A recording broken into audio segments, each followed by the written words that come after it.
Welcome to another tutorial just about sketching and also using Painter. This version of Painter is Painter 12. I was able to work with Painter to give a lot of comments and stuff and work on some of the features and functions in the program and give some feedback. And then I'll also sometimes demo the program for them uh, at Comic-Con and also just on YouTube and stuff. And I was able to create a custom palette for them as well that's include or that can be downloaded on their website. But this sketch here was actually done as a demo playing with Painter, the new Painter 12, and I wanted to just test out some of the function and tools and things like that. And this sketch I started I had literally spent 2 minutes laying out my guidelines and stuff before I got started here, which I wasn't able to record. But you can kind of see how I laid down my perspective and then using the wheels to lay out my car. So I have 3 wheels in between the front and the back wheels. And this design is just, I mean, it purely was out of my head at this time. I didn't know what I was drawing or where I was going when I did it. I had an idea that it was similar concept to my Facepeeler 2 that I rendered and also drew in Photoshop. This one's a little more on the futuristic side, not using existing parts and pieces and stuff. This is all entirely made up, kind of more of a futuristic sci-fi type design. An alternate type of engine and different kinds of suspension and things like that, stuff that is more advanced technology. So I knew that it was going to be a little more advanced, so I started thinking about that stuff in my head as I'm drawing this. And literally I'm just moving around, figuring out where stuff is laid out, how I want it to look. So I'm kind of moving a little bit slow at this point, and I left this at the exact speed that I'm sketching in. This is at the full speed, and later on I'll speed it up to just kind of speed up the process as I'm moving. So again, going back to the whole thing of getting your wheels laid down for your car as a base. Before I even start drawing on the body or anything else on the car, using the rules of the major and minor axis. Again, you can see that my minor axis is the axle going through the middle of the wheels. In this case, I'm actually drawing suspension that comes off the front, similar to an F1 style thing. So you wouldn't have a bar going across there, but you use that as an imaginary setup to line up your wheels correctly. And then in the back you can see my guideline back there with the minor axis as the axle heading through the wheels. So here we go. I'm going to go ahead and speed up the process a little bit just to make time pass a little faster here as I explain things.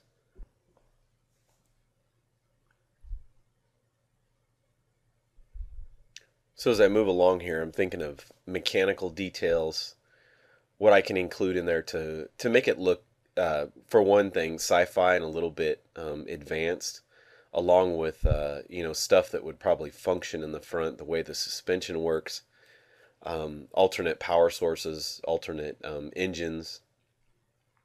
How's this thing powered? And it's kind of one sleek shape.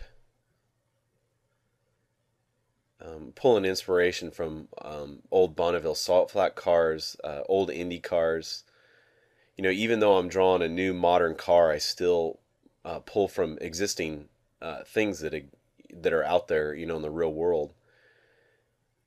And when you do that, it makes a very convincing concept, because people, even though a lot of it's brand new, it still has some similar forms and shapes, and the functions are still somewhat the same. Obviously this is a car that drives on the ground, so you have wheels, even though it's an advanced concept. So you're going to draw things that are somewhat familiar. Even the suspension, even if it's really way out there and kind of wild, it's still using similar principles to what suspension is today. Now for the rear, kind of what I'm thinking out is that, you don't want a typical straight axle going across there just because it is a more advanced design. So I'm trying to think of what I could do back there, and I kind of abandoned it and decided to attack the engine again. Now when I do a lot of my concept work, I love mechanical details and engines and alternate power sources and stuff, and I love drawing that stuff. You can tell by a lot of my designs. And so I really put a lot of thought into that, and also I put a lot of time and details into that. It makes the viewer look at it and go, man, how does that function? Or I do know how that functions. I get it, and wow, that's a really wild setup. Or try to do some things that are unexpected.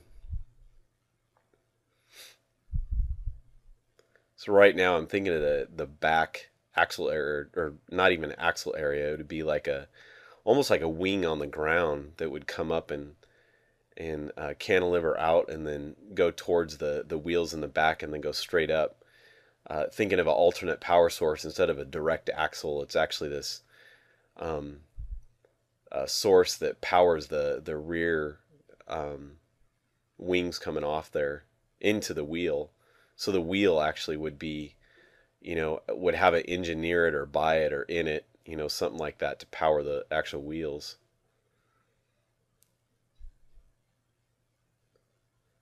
Thinking of the cockpit area where I'm going to put the driver. It's this really long slung nose design. There's something that I've always really enjoyed about these any type of car that has a very long front end or front nose. Thinking of the old Indy cars, I've always just loved that proportion of this really long nose in front of you. I think it sort of goes along the lines of, World War II fighters and airplanes where the canopy sat way back, like the P-51, and any of those airplanes had these really long noses, and it just gives it this powerful look.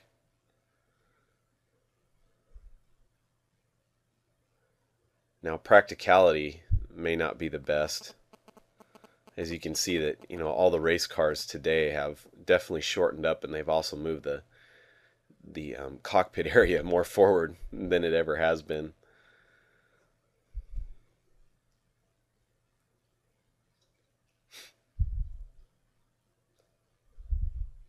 So you can see I'm putting down some of my guidelines, adding more perspective lines to keep everything in line, like those shock towers that I have coming up from the wheels. I drew a line straight across to kind of line up where the top of the other one will hit on the top of that wheel. Then constantly you can see I have a center line down there too. That's very important to have that, so that you can measure stuff from one side to the other.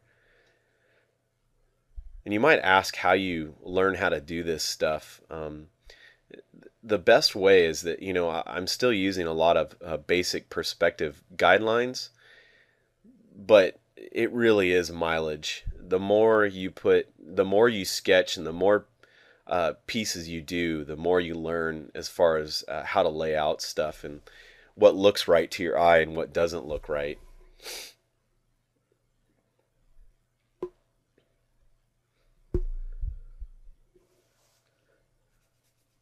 So there really is no substitution to mileage. Some of the best artists out there really have spent a lot of time developing their trade. Similar concept to an athlete in the Olympics. They don't just show up and all of a sudden they're amazingly good at what they do. They've trained for many years, maybe from childhood all the way to, obviously their adulthood, and they didn't get amazingly good overnight. Obviously there's some talent involved, but it really is mileage. A lot of hard work and mileage, and putting in the time on studying perspective and studying real life too. I can't um, talk about that enough, is really studying things out in real life. Even when I'm drawing these made up mechanical details, I'm still thinking about, how does an engine work? How does suspension work? I drew these pipes coming out the bottom of the power source, and that's, even though they're squared off, they're still representing like pipes coming off of an engine.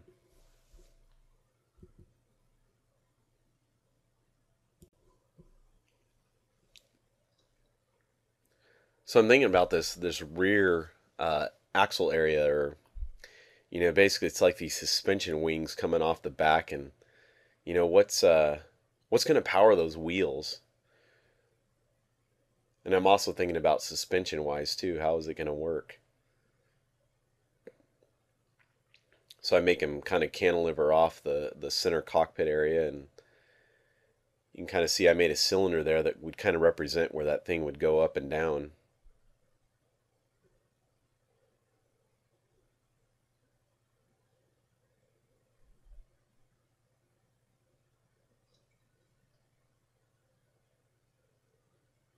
And just drawing a bunch of mechanical details, it's like this whole thing's practically an engine with a cover over the top. You know, just to give it even that more dangerous look. Anytime I draw a concept, I love to make, there's obviously something really cool about giving it this danger element to it that makes it exciting for the viewer. Just to talk about a little bit about the brush I'm using here, and I'm using Painter. I use Painter quite a bit to sketch because it has a more natural feel over Photoshop a lot of times, and I like the feel of the pencil brush in here a lot. The other cool thing is too is it does this really neat build up thing. As if you were using a Prismacolor colored pencil or something, that you could actually build it up. So as you take the colored pencil, as you go over and over and over again, it gets darker and darker. And this gives you that. Whereas on Photoshop, you can adjust some brushes to kind of do that, but not really. This has a better build up on it.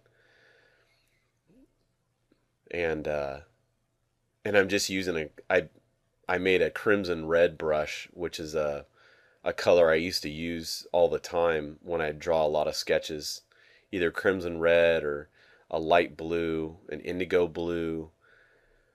In the custom palette that I actually created for Painter, I created all those brushes so that you can or you can use all the different colored pencils that I created in there. And the cool thing is you can save the actual color of the brush, so I'm not going back and changing the color. It always stays this color, and it's called the crimson red.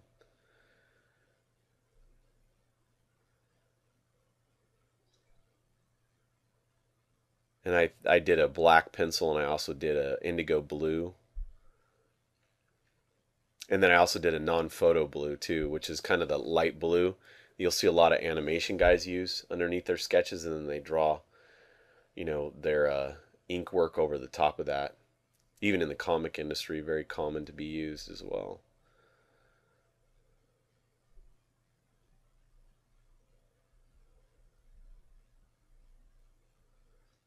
But it's always fun to use some other colored pencils instead of just black all the time.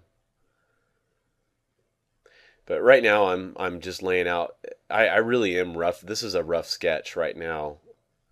Just laying out details and how I want things to look, and giving myself basically a base drawing to go off of, and then I'll come back and clean up all the line work and a lot of the details, figure out a little bit more.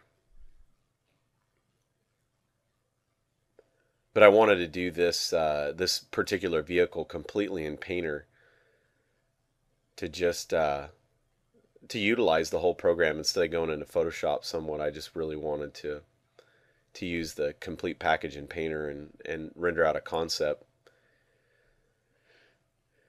And as a concept artist or even a designer artist, whatever you are out there, realizing, and even a student, just realizing that these programs are tools. They won't make you a better artist or a designer. They might speed up your process for designing stuff, but they're not gonna make you a better sketcher or a better designer or anything like that.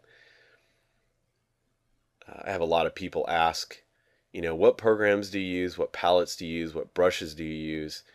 And seriously, I'm pretty minimal when it comes to most of that stuff. I really do. My brushes that I use the most are my round brush. I have done stuff where I use custom brushes out there, and I'll do kind of the random brush technique, um, and even when I do a digital painting, to give you different uh, um, textures and things like that. That can really save you a lot of time when you're using texture stuff.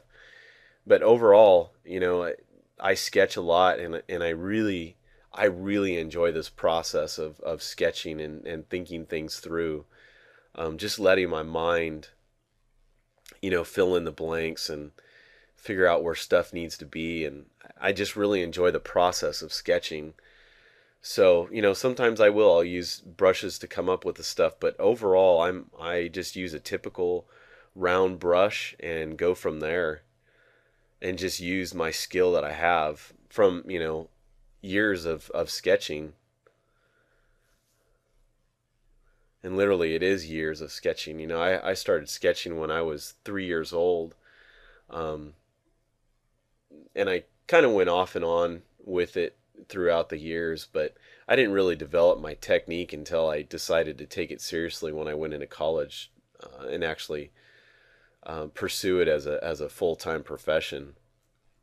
Definitely, when I went to school, that pushed me so much that actually took me to another level for sure.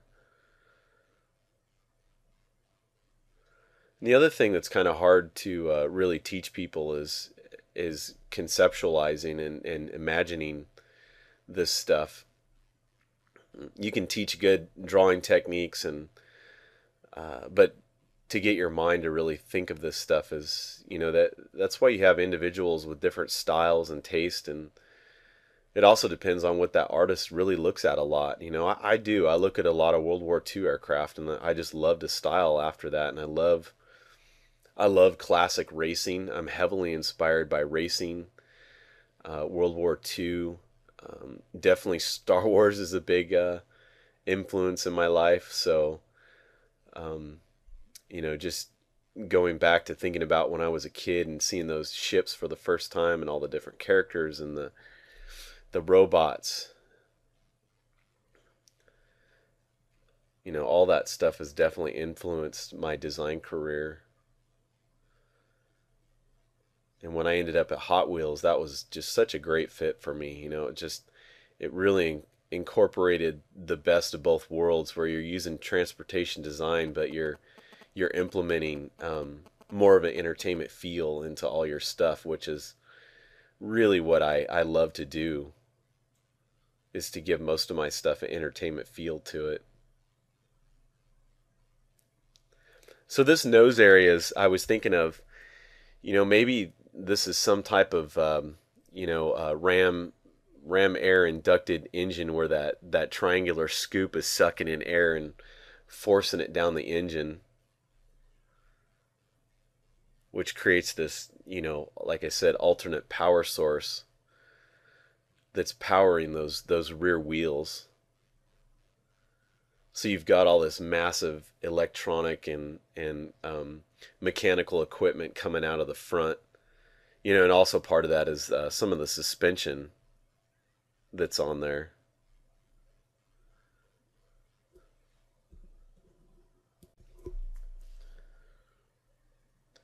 So as I'm moving along here, I'm going in and erasing certain areas and redoing it,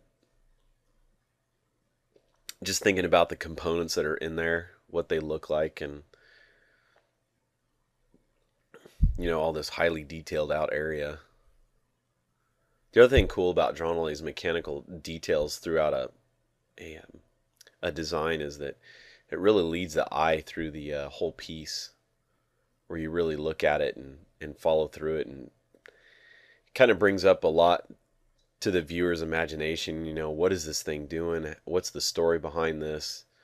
How did this guy build it? Did a corporation build it? Did a guy hand make it? Did he fabricate everything? I think that's another heavily thing that I'm influenced by, is that there's something raw about the old IndyCar racing and the old Bonneville Salt Flat stuff. Even today, the Bonneville Salt Flat stuff can be still, a guy can go out there and race his car. Obviously, there's certain guidelines that they have to meet, but overall, he could build something in his garage and take it out there and race it, which is, there's just something raw and really almost like heroic behind that. And I think that's another influence when I draw a lot of my stuff, is there's this little bit of a hand-built feel to the stuff that I like to draw. You know, as if the guy spent, years making this thing in his garage.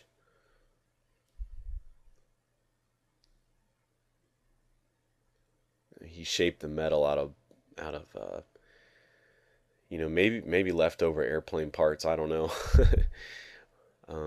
Even the engine, what's it built from? Maybe he pulled it out of a tank, or he pulled it out of an old airplane.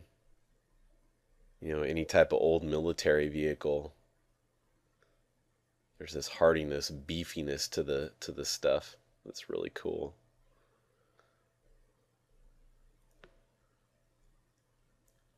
He wanted to build this, this car that would break some records, that's totally powered just by the by this huge engine that this body's laid on, and he's kind of sitting back there in between all the mechanical stuff going on, and it's almost like this fighter plane on the ground that's flying down the desert.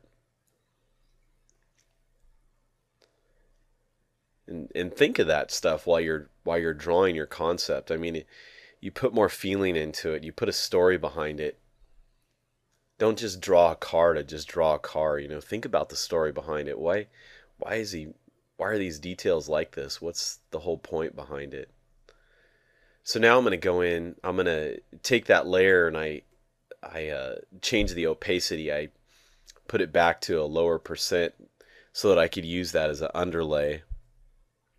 Similar to a process of using traditional materials, where a lot of times we'd draw out a sketch and get it roughed out, and then you'd put another piece of vellum over the top of it and take your line sketch and really just clean it up.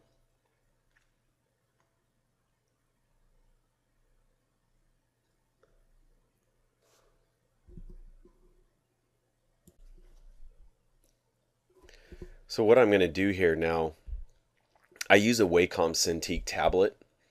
So I actually use my ellipse templates and different guides right on the screen. It makes it quicker process for me, so I can just grab the tools right on my desk and put them right on the screen. So you'll see me draw these perfect ellipses, and I'm using my circle templates for that. So I drew my minor axis through there to lay my wheels down. And I draw that minor axis on there so that I can line up the dots on my circle guides, or my ellipse templates.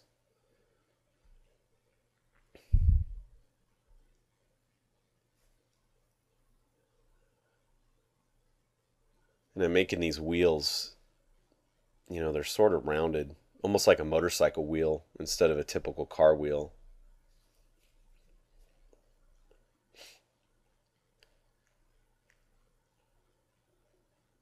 Better rolling resistance that way, because you're only hitting a thin spot on the top of that wheel instead of the whole flat wheel.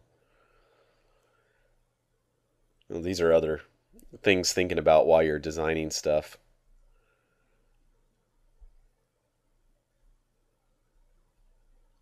But definitely as a designer, I really feel like that's our part, to really think of that stuff and think of the best concept, for the job, basically. I mean, I guess the design brief that I kind of gave myself on this would be, a race car that could race on the Bonneville Salt Flats, or some type of lake bed type racing.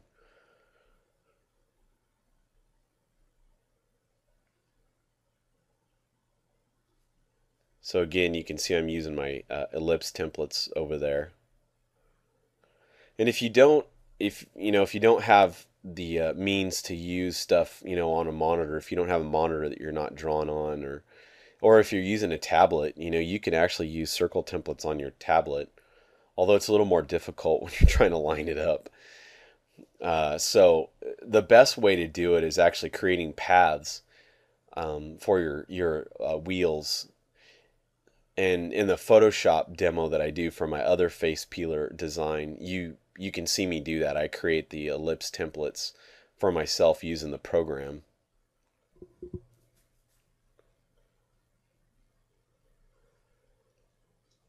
A really neat feature in Painter, they've had it for a while, but you can actually draw the ellipse, the circles, using the line tool.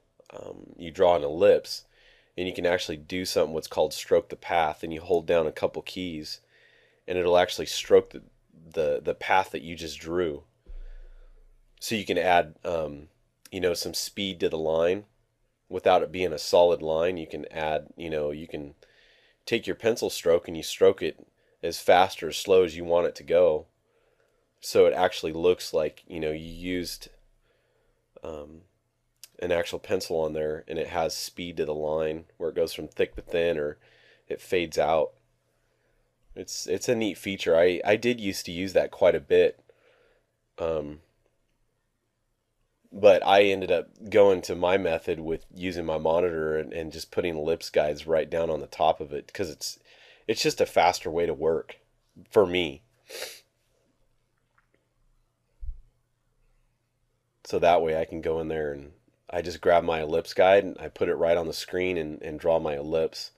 And I don't take any of the time to draw out the ellipse path. I mean, which isn't horrible, but I can just draw it faster grabbing my guide really quick.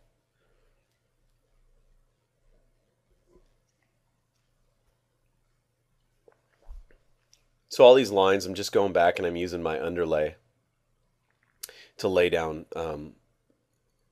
my new lines, and I try to keep it really clean, with maybe one or two strokes at the most. I don't want it to start looking like I'm making it look real scratchy and stuff on there. You're gonna make your sketch nice now, because you'll be using this for your rendering.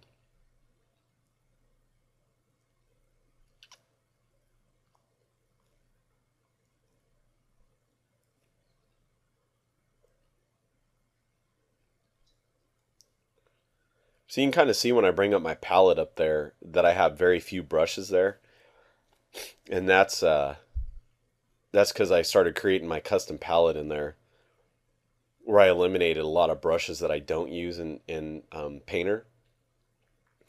And that's one of my biggest suggestions. When I first started using Painter, I really felt overwhelmed by all the brushes and all the settings you can do, which as you use the program, you realize what a huge benefit that is. But I felt overwhelmed by looking at all the brushes that are in there and like, how can I ever do a rendering with all this stuff? And just realizing that I needed to just simplify it. I needed to get rid of a bunch of brushes I don't even use. It's not that I'm not interested in learning how to use them. Sometimes I'll experiment, but for production purposes, when I'm trying to get sketches done or artwork done, I don't have that time to experiment. So I create a palette that I can just use for myself when I'm doing production work. And basically, it's just all the tools that I use to create a concept sketch quickly and efficiently. So I just picked out the brushes I use the most. The ones I use the most are these different pencils and the erasers. And then beyond that, I created some marker brushes and some pastel brushes, and they all have a little bit different features to them, and there's different reasons why I use them. But again, really keeping it very limited. And I really think that's a good technique to learning Painter, is to decrease all your brushes, get to know the palettes, or get to know all the different menus, and then as you use the program more and more, then you can start opening up more of the brushes and the palettes and things like that to really start experimenting. But to get familiar with the program, I really suggest just basically dumbing it down and keeping it simple. Can't go wrong with that. And that's finally how I got involved with Painter. Was I just really um, I opened it up and really reduced the brushes that I used, and I got familiar with the program, got comfortable with it.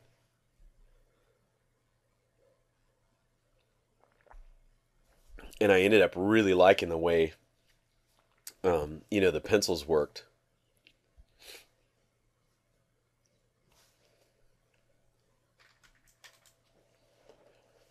But I still use Photoshop and Painter both. I'm not strictly one or the other. They both have their advantages, and I try to use both the programs to both their strengths. And that's just part of, as a designer, learning the tools that you're using, and what works best for you and your best workflow.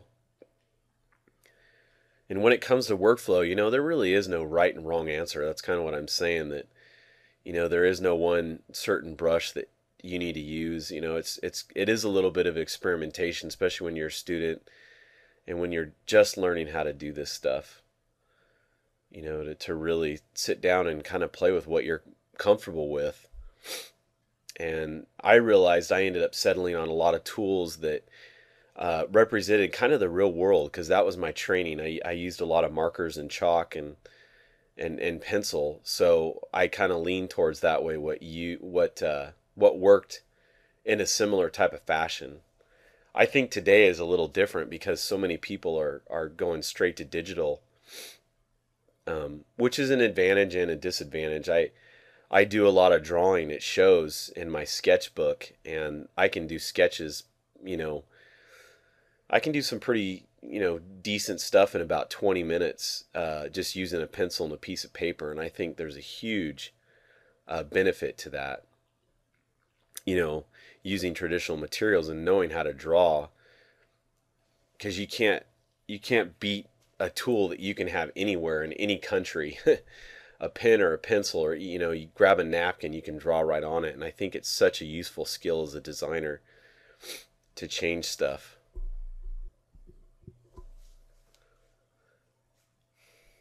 So yeah, I would definitely highly recommend anybody that is just starting to sketch and get used to the process and things like that.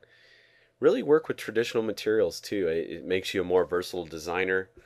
It makes you more valuable to, if you're working for a company or even as a freelance guy. The fact that definitely most of the successful designers are out there, can take out a sketch and draw on the fly with any materials for the most part.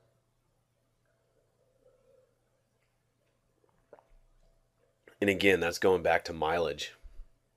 It's knowing how to take what's in your head and putting it down on paper. And the more mileage you put down, the more you train your brain on how to do that. I think that's one of the biggest things I struggled. Yeah, that I struggled with was I could see the picture in my head when I was drawing stuff, but for some reason it just wouldn't look like what I was envisioning in my head. It looked like a sausage instead of an actual race car. And I couldn't stand that. It drove me nuts. And finally, after drawing and drawing and drawing and getting your brain to think about, or to getting your hand to match what you were thinking about in your head, is not the easiest task. But after drawing and drawing and drawing, you finally get this breakthrough where you're like, wow, things are starting to look like what I'm envisioning. And you just can't stress enough mileage of constantly drawing and getting it down. And now I thrive and I love this process of sketching. I probably enjoy sketching more, even over rendering, because I love the thinking process. Like right now I'm just thinking about the mechanical stuff coming out from underneath the car and what it looks like, what it does. And it is a little bit of a free-form thing too. You know, sometimes you don't know exactly what you're going to draw down, but you know after drawing so much what's going to look cool and what's not going to look cool, and proportions on a vehicle, um, stuff like that, that really, just like I said, after mileage, that you really learn how to do this stuff. And it becomes a very fun process.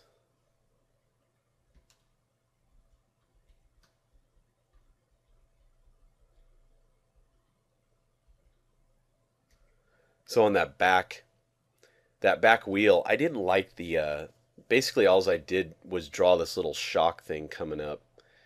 And I'm like, that's not going to really power the wheel. What's going to really power this wheel? Because I don't have a straight axle going across. So I was thinking of these, almost like external engines that sit on that axle that would actually power the wheels in the back to make it go.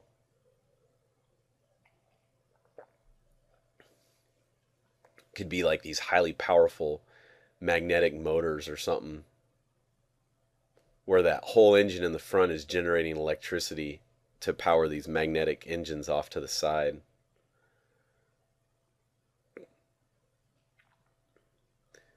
Just little thoughts like that are fun to toy with. And don't always limit yourself to what exists and what, would only function today. Have fun, man. Draw stuff that's totally made up and that, can exist in today's world. Eventually it might, you never know.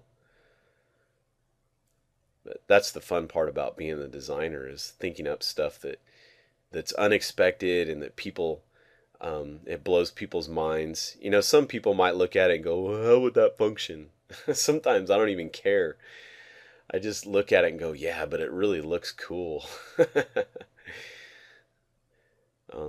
If you're creating a product, that's obviously a different mentality. You can't really have that. But when you're drawing entertainment vehicles and having fun and just drawing sketches for yourself, really think outside the box. I've definitely designed plenty of products out there, and obviously those are your guidelines. You have to figure out how it's going to function and work. But you can always push the boundaries too. That's what you want to do, and have fun with it. Even if you do have boundaries, you still got to figure out the funnest way to deal with it. So here I'm creating some panel lines in the body to start giving it some shape. I'm thinking about the rendering now. How's the stuff look? Where does it all line up? All these lines that I'm drawing in here may not be actual panels too, but they're just to define the form for myself when I start to render. So how's the light going to hit it? Where's my cores? Where's my highlights?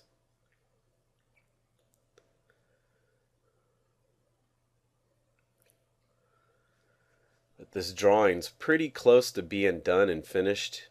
And I'm going to start moving into the rendering in the next part. And you can kind of see how that's going to go with all the different brushes that I use in there, which really isn't a lot.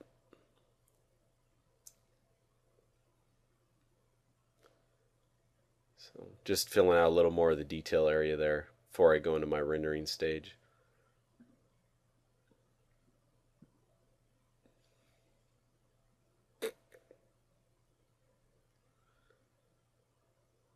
But most of my detail you can kind of see is towards the front, and then it does go into the back, but I don't really concentrate on it as much. And it goes back to that whole thing of making the eye move through the whole piece. Making sure my center line's there. My little canopy area is off a little bit, so I'm trying to figure out the best way to line that up. So yeah, this is pretty much the sketch here. The total approximate time it took me to do this from beginning to end was about an hour. And a lot of that was due to, figuring out the details and things like that. So look for the next video that shows the rendering process using Painter. and I'll see you then. Thanks for watching.